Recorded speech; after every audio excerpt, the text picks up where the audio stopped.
It's the summer of 1976, and Tina Turner is sprinting barefoot across a Texas freeway with 36 cents in her pocket, running from the man the world thought was her perfect musical partner. Behind the hit records and the smiling television appearances, some of the biggest names of that era were living a very different story once the cameras stopped rolling. So, today, we're counting down 10 music stars of the 60s and 70s who terrorized their families. Number 10, Ozzy Osbourne. Ozzy Osbourne helped invent heavy metal as the frontman of Black Sabbath, which formed in 1968 and became one of the defining rock acts of the 1970s. Years later, in September 1989, Osbourne, deep in a period of heavy drinking and drug use, attacked his wife and manager Sharon after putting their 3 young children to bed for the night. According to accounts both Ozzy and Sharon later gave publicly, he walked in while she was reading, told her they had come to a decision that she had to die, then pinned her down and began to strangle her until she managed to reach a panic button that alerted police. Osbourne was arrested and charged with attempted murder, later waking up in an English jail cell with no memory of the incident. Sharon ultimately dropped the charges, and Ozzy spent 6 months in a treatment facility as she weighed whether to end the marriage, telling interviewers years later that she considered every option available to her during that period. Osbourne had left Black Sabbath in 1979 due to his substance abuse, and Sharon, the daughter of his former manager, took over guiding his solo career that same year before the two married in 1982. His solo years produced hits like Crazy Train, and his reputation for outrageous behavior only grew after he famously bit the head off a bat thrown on stage during a 1982 concert. Osbourne publicly revealed a Parkinson's disease diagnosis in 2020, a struggle he lived with for the remainder of his life. She chose to stay after the 1989 incident, and the couple remained together until Ozzy's death in July 2025, just weeks after he had performed one final concert with the original members of Black Sabbath. Their later years were softened somewhat in the public eye by the hit reality show The Osbournes, which introduced a more human, chaotic version of the family to audiences starting in 2002, with Osbourne reflecting on the 1989 incident in his own posthumously published memoir as one of the darkest moments of his life. Number 9, James Brown.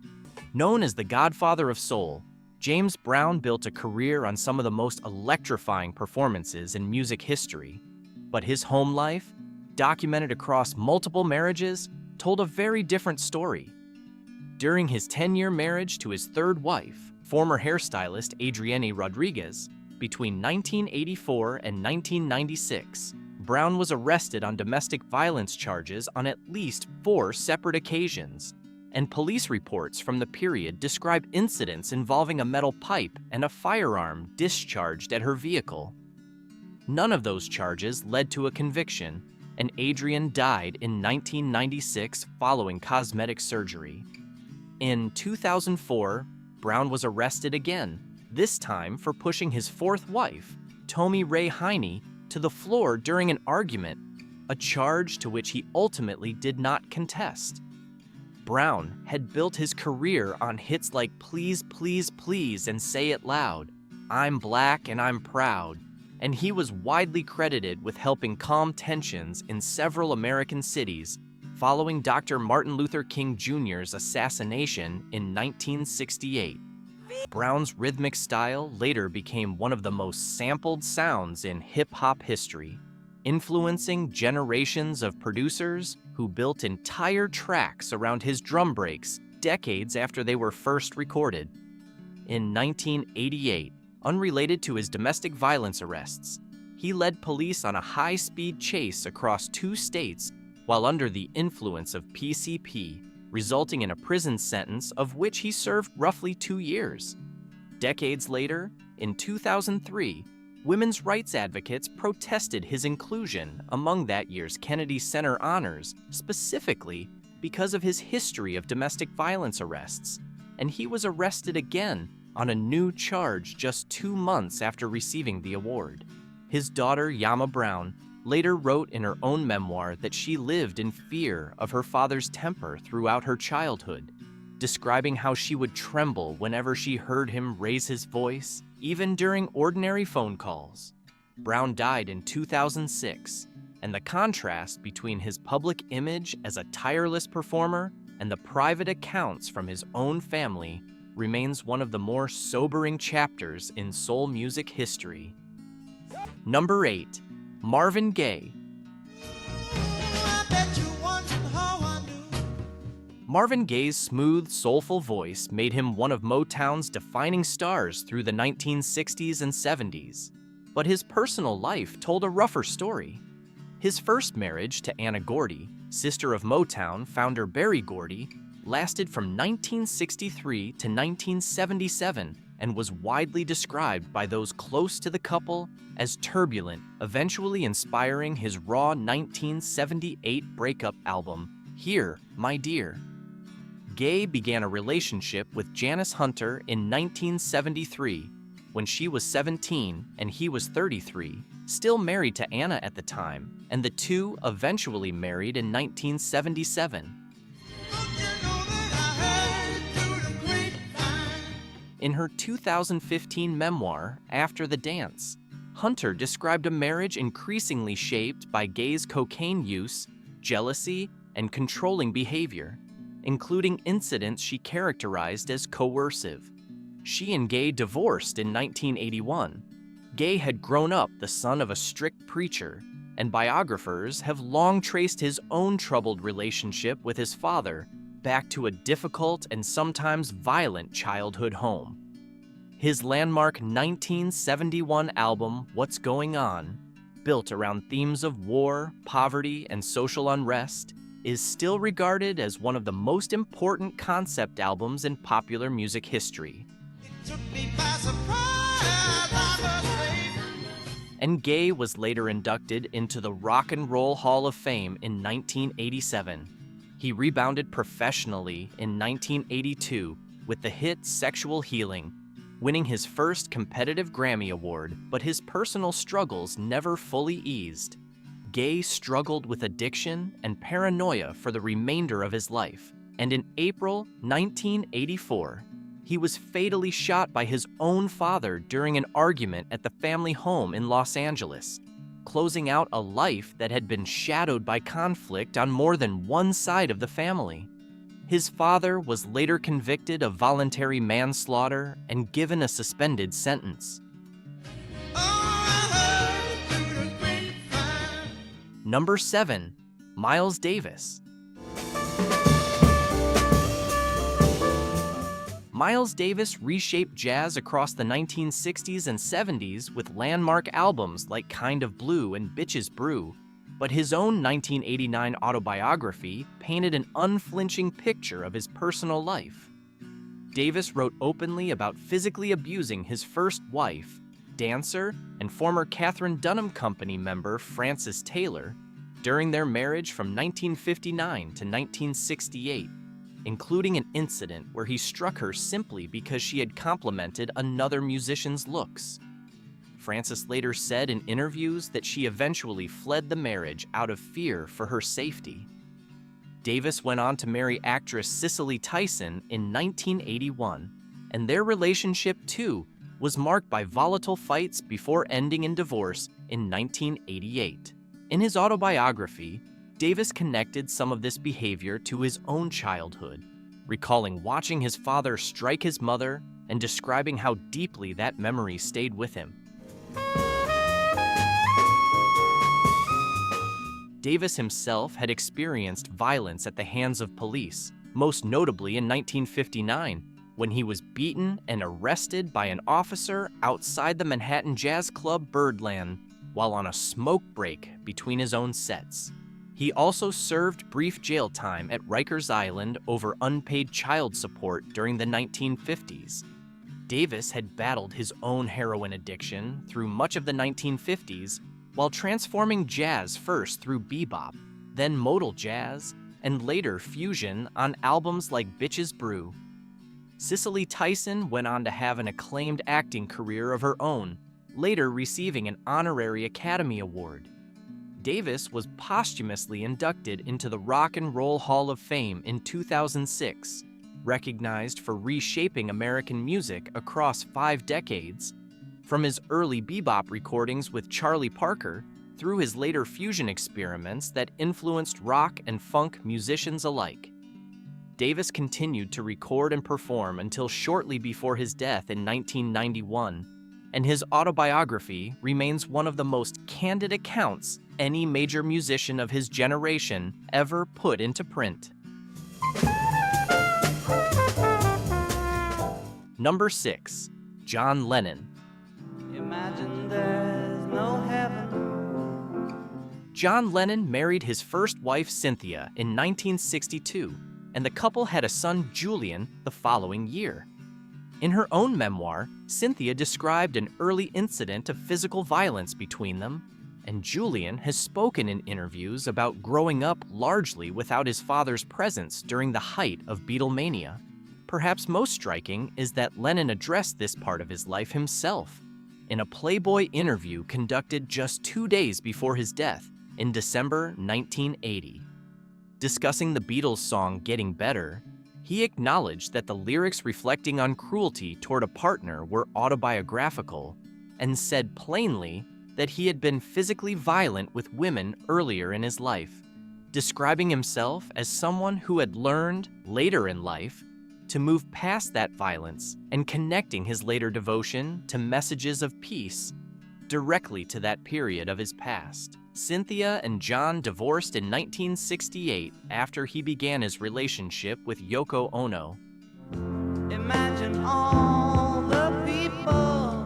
The song itself appeared on the Beatles' 1967 album, Sgt. Pepper's Lonely Hearts Club Band, written during a period when the band was already the biggest act in the world.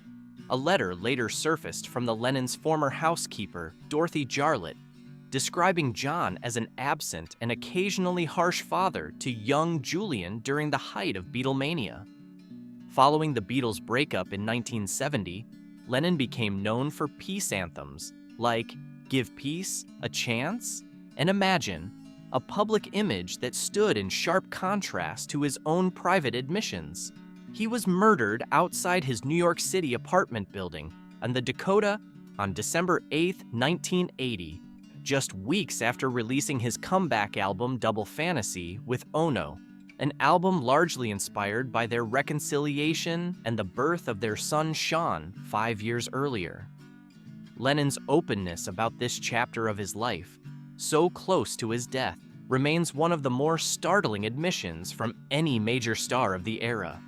And the world will live as one. Number 5. Jim Morrison. Come on, baby, light my fire. As the frontman of The Doors, Jim Morrison became one of the defining rock stars of the late 1960s, and his relationship with longtime girlfriend Pamela Courson was just as intense as his stage presence. The two met in 1965 and stayed together on and off until Morrison's death in 1971, in a relationship that multiple biographers have described as loving but frequently violent, fueled by heavy drinking and drug use on both sides. Friends and neighbors recalled screaming arguments that sometimes turned physical, with objects thrown by both of them, and according to some accounts, a night when Pamela told a neighbor that Jim had tried to kill her during a fight. The couple maintained an open relationship that added regular jealousy and conflict, yet they always found their way back to one another despite repeated breakups. Morrison named Pamela as the sole beneficiary of his will shortly before his death in Paris in July 1971. The two had even taken steps toward marriage in 1967, obtaining a license in Denver while on tour, though the paperwork was never filed and the wedding never happened. You know that it would be untrue. Morrison's career had already weathered other controversy by then, including a 1969 arrest in Miami on indecent exposure charges that damaged his standing with concert promoters across the country and led several cities to cancel scheduled Doors performances outright. Pamela ran a Los Angeles boutique called Themis that Morrison helped finance, giving her an identity somewhat separate from his fame, though the couple's drinking and drug use kept pulling them back into conflict. The Doors had built their fame on hits like Light My Fire and Riders on the Storm, and Morrison's official cause of death was listed as heart failure, though no autopsy was performed at the time, adding to decades of speculation about his final days in Paris. Pamela never fully recovered from losing him, and she died of a heroin overdose in 1974 at the same age Morrison had been when he died, 27, and the two are remembered together as members of what fans call the 27 Club. Number 4. Sonny Bono. I got you, babe. Sonny Bono met Cher in 1962 when he was 27 and she was only 16, and the two eventually built one of the most recognizable musical partnerships of the decade, with hits like The Beat Goes On and I Got You, Babe. As their fame grew through the Sonny and Cher Comedy Hour, which premiered on CBS in 1971, Cher has since said in her memoir that Sonny became increasingly controlling, forbidding her from socializing with band members, barring her from ordinary outings like a neighborhood Tupperware party, and once burning a set of her tennis clothes in a jealous rage after she spent time with her coach. She also revealed that Sonny had structured their business contracts so that he owned 95% of their company, while she owned only 5%, leaving her with almost nothing despite years of work, a detail she said she didn't fully understand until a new boyfriend who worked in the music business reviewed the paperwork for her. Cher wrote that the isolation and control became so overwhelming that she contemplated suicide more than once during the marriage before finally deciding to leave in the mid-1970s. The couple officially divorced in 1975, and their business partnership dissolved along with the marriage, ending one of television's most popular husband and wife acts almost overnight. Sonny had been working as an assistant to producer Phil Spector when he first met Cher, and the pair built their sound partly on that same wall of sound style before breaking out with I Got You, Babe in 1965. Their son, Chaz Bono, was born in 1969, and Cher has said that Sonny left her alone at home, recovering from a difficult delivery while he went out that same night. After the divorce, Cher launched a successful solo career of her own with hits like Half-Breed and Dark Lady, while Sonny's later death came after he skied into a tree at a Lake Tahoe resort in 1998, a loss mourned publicly by many of his former musical peers. Sonny Bono later became a successful restaurateur, the mayor of Palm Springs, and a U.S. congressman before dying in a skiing accident in 1998. I got you, babe. Number 3, Phil Spector. Phil Spector was already a celebrated producer behind the wall of sound when he married Ronette's lead singer, Ronnie Bennett, who became Ronnie Spector in 1968. In her 1990 memoir, Be My Baby, Ronnie described a marriage that quickly turned into something closer to imprisonment. She wrote that Phil surrounded their Beverly Hills mansion with barbed wire and guard dogs, hid her shoes so she couldn't leave the house, and on the rare occasions he let her go anywhere alone, made her drive with a life-size cardboard cutout of himself in the passenger seat so she wouldn't be seen with anyone else. The couple adopted a son together and later adopted twins as well. though Ronnie said Phil kept the children largely separated from her once their marriage began falling apart. She also alleged that he kept a gold coffin in the basement and told her he would kill her if she ever tried to leave. Phil and Ronnie adopted 3 children during their marriage, but Ronnie said Phil used custody as another form of control once the relationship ended in divorce in 1974. He also blocked her from performing for years afterward, effectively ending her career at its peak. Decades later, in 2003, Spector was arrested for the murder of actress Lana Clarkson, and he was convicted in 2009, dying in prison in January 2021. Spector built his reputation producing hits like Dadu Ron Ron and Then He Kissed Me for other girl groups, and even worked on the Beatles' Let It Be album, a production choice that famously frustrated Paul McCartney. Musicians who worked with Spector in the studio, including Leonard Cohen and John Lennon, later described him pulling out guns during recording sessions, adding to his reputation as brilliant but frightening to be around. His 2003 murder trial ended in a hung jury in 2007 before a second trial finally produced his 2009 conviction, and he was sentenced to 19 years to life in prison, where he remained until his death. Ronnie Spector passed away just weeks after signing off on a revised edition of her memoir in January 2022, and she was posthumously inducted into the Rock and Roll Hall of Fame later that same year.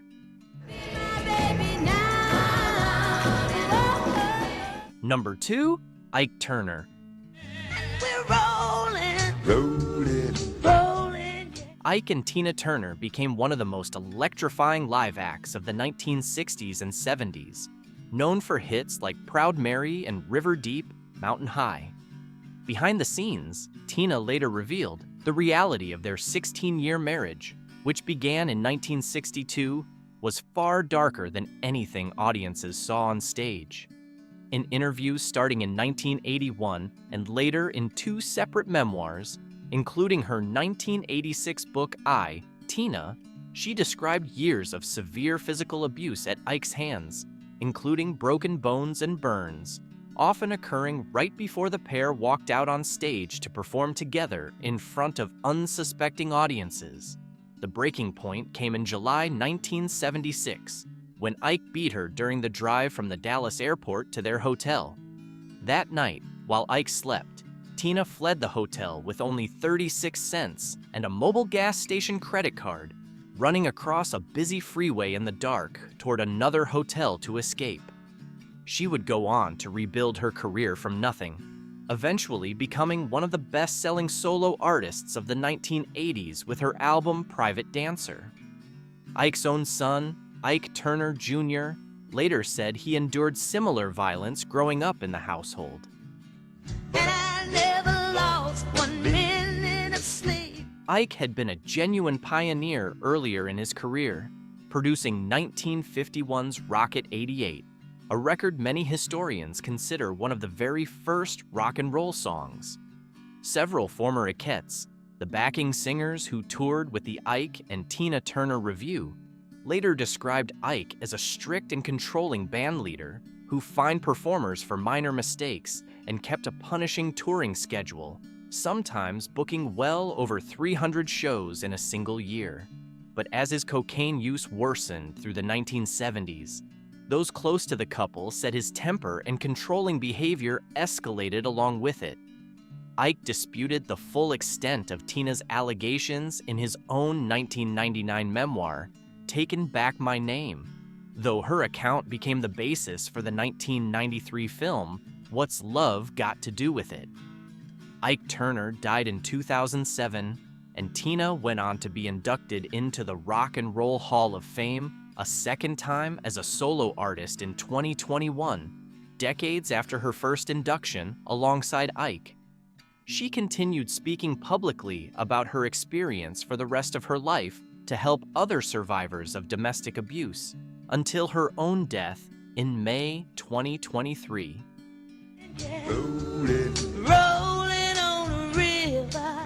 Number 1, Jerry Lee Lewis.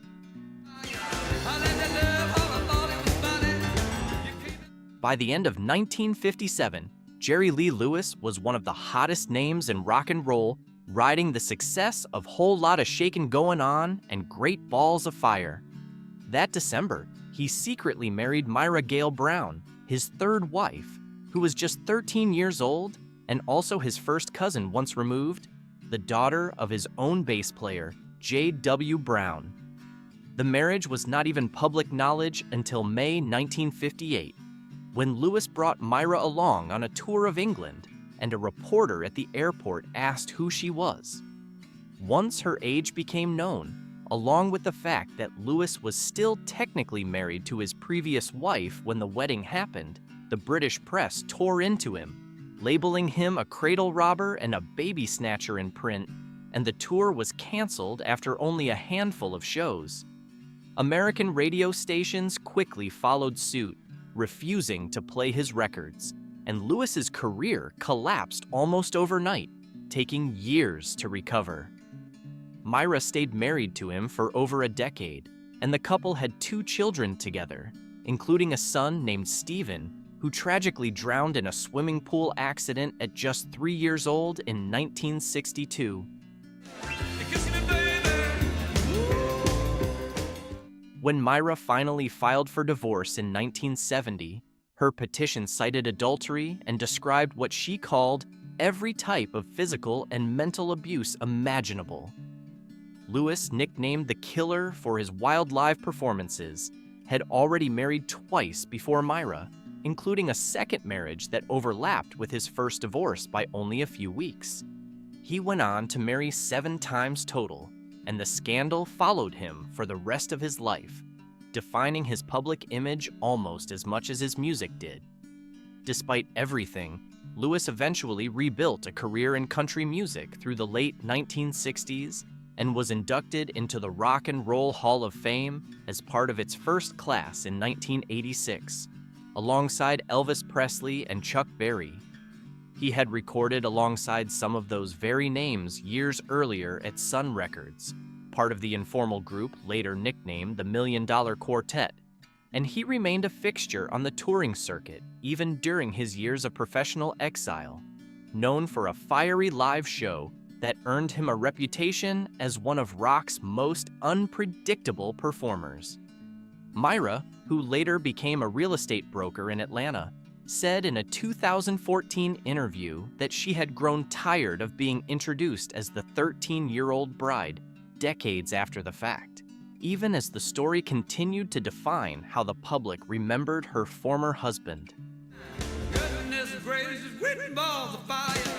10 of the biggest names to ever come out of the 60s and 70s, and 10 very different families who lived with a side of these stars the concert posters and the greatest hits albums never showed. It's a reminder that the glossy album covers and the greatest hits packages rarely tell the whole story of the people behind them, and that the accounts we now have came largely from the family members themselves, speaking up long after the cameras had moved on. If any of these stories surprised you, let us know in the comments which one hit you the hardest. And if you found this video interesting, give it a like and subscribe for more looks at the real history behind the music you grew up with, since there's always more to these stories than what made it onto the record sleeves.